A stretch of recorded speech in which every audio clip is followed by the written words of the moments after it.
Good morning student. Class 8 में SST में हमने अपना 4th चैप्टर कानूनों की समझ ये हमने पूरा कर लिया है बच्चों। आज हम इस प्रश्न पाठ के बीच में जो कुछ प्रश्न दिए गए हैं, जैसे कि पेज नंबर 43 पर पहला प्रश्न जो बनता है वो है कि एक सरकारी अधिकारी के बेटे ने 10 साल के जिला अदालत में 10 साल की सज़ा सुनाई गई और इस वजह से सरकारी अधिकारी के बेटे को भाग निकलने में उसकी मदद की गई। तो प्रश्न पूछा गया यहाँ पर, क्या सरकारी अधिकारी ने सही काम किया? क्या उसके बेटे को केवल कानून में उस माफ़ी मिल जानी चाहिए क्योंकि वह किसी आर्थिक और राजनीतिक दृष्टि से ताकतवर व्यक्ति का पुत्र है?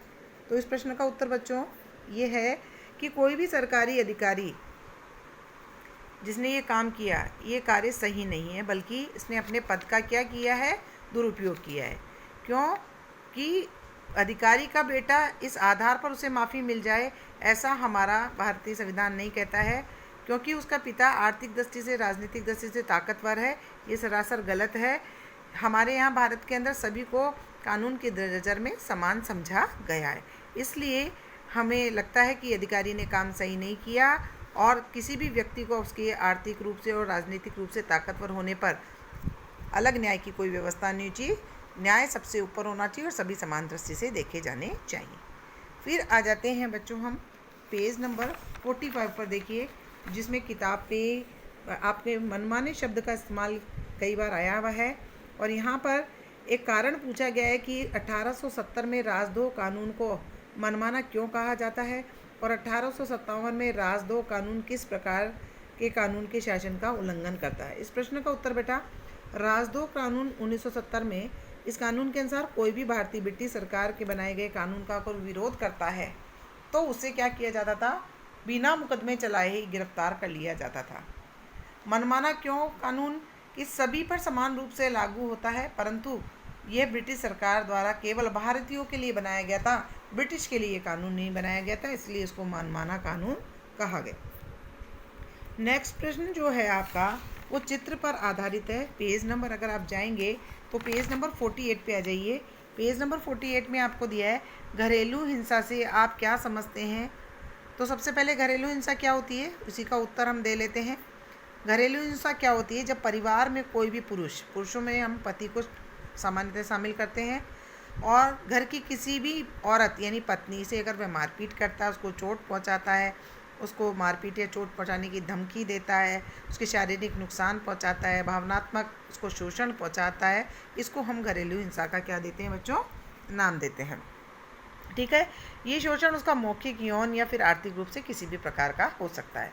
यहीं पर पूछा है कि कानून में महिलाओं को कौन कौन से 2 अधिकार प्राप्त हुए हैं। तो कानून में महिलाओं को, घरेलू हिंसा में महिलाओं को अधिकार प्राप्त हुआ है कि वह ये कानून जो है एक साझे मकान में रहने वाली महिलाओं को अधिकार की मान्यता देता है।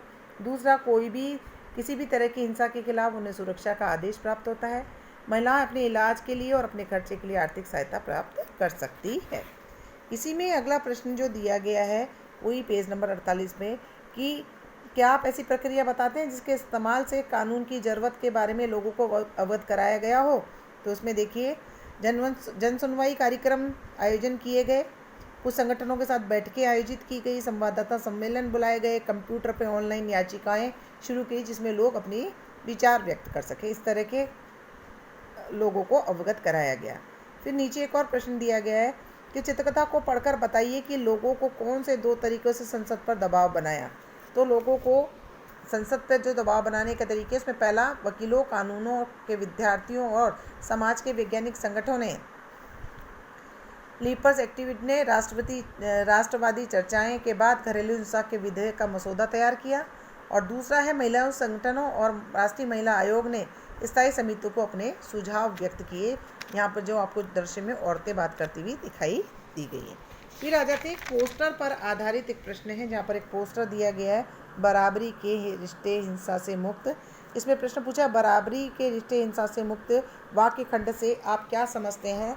तो यहाँ पर मतलब है बेटा इसका कि स्त्री और पुरुष दोनों बराबर माने जाएंगे, लिंग आधार पर उनमें कोई भेदभाव नहीं होगा, औरत के साथ किसी प्रकार की मारपीट और शोषण या आर्थिक और भावनात्मक पीड़ा उन्हें नहीं पहुँचाई जाएगी। अब आ जाते हैं हम अपनी पाठ्य पुस्तक के प्रश्नों पर, जिसमें पहला प्रश्न जो है वो आपका है कि कानून का शासन पद से आप क्या समझते हैं। तो कानून के शासन पद से आप ये समझते हैं कि सभी कानून देश के सभी नागरिकों पर समान रूप से लागू होंगे, यानी कानून सब सर्वोपरि होगा। कानून जाति धर्म के आधार पर लोगों के बीच कोई भेदभाव नहीं करेगा। जैसे कि उदाहरण पूछा है यहाँ पर कि आप एक कानून का उल्लंघन का एक उदाहरण दीजिए। जैसे शराब पीकर गाड़ी चलाना, ये यातायात के नियमों का क्या है, उल्लंघन है। चलिए प्रश्न नंबर 2 पे आते हैं।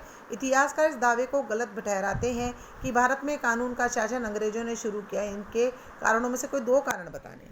तो 2 कारण है कि ब्रिटिश सरकार ने तो कानूनों को मनमाने तरीके से लागू किया था, जैसे कि राष्ट्रद्रोह एक्ट 1870, जिसमें भारतीय और ब्रिटिशों के अलग अलग तरीके से भेद किया जाता था। और दूसरा है ब्रिटिश भारत में कानून के विकास में भारतीय राष्ट्रवादियों ने भी महत्वपूर्ण भूमिका निभाई थी। यानी केवल ब्रिटिश ने नहीं बनाए थे, भारतीय राष्ट्रवादियों ने भी महत्वपूर्ण भूमिका इसमें निभाई थी। आ जाते हैं प्रश्न नंबर 3 पर। घरेलू हिंसा का नया कानून किस तरह बना। महिला संगठनों ने इस प्रक्रिया में अलग अलग तरीके से क्या भूमिका निभाई, अपने शब्दों में लिखिए। देखिए, आपको पता है नया कानून 2005 में विधेयक पेश किया गया, 2006 में बनकर तैयार हुआ।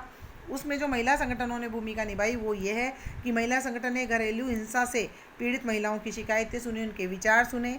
जन सुनवाई के दौरान इस प्रकार की हिंसा से निपटने के लिए नए कानून की उन्हें ज़रूरत महसूस हुई।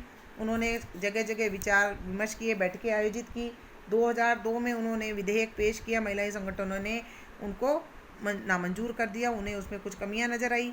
2005 में उन्होंने नया पेश किया संसद में, जिसे 2006 में घरेलू हिंसा महिला सुरक्षा कानून बना दिया गया। प्रश्न नंबर 4 पे आ जाते हैं। अपने शब्दों में लिखिए कि इस अध्याय में आए निम्नलिखित वाक्य 45 और 44 प्रश्न पर आप क्या समझते हैं। बातों को मनवाने के लिए उन्होंने संघर्ष शुरू कर दिया। ये समानता का संघर्ष था।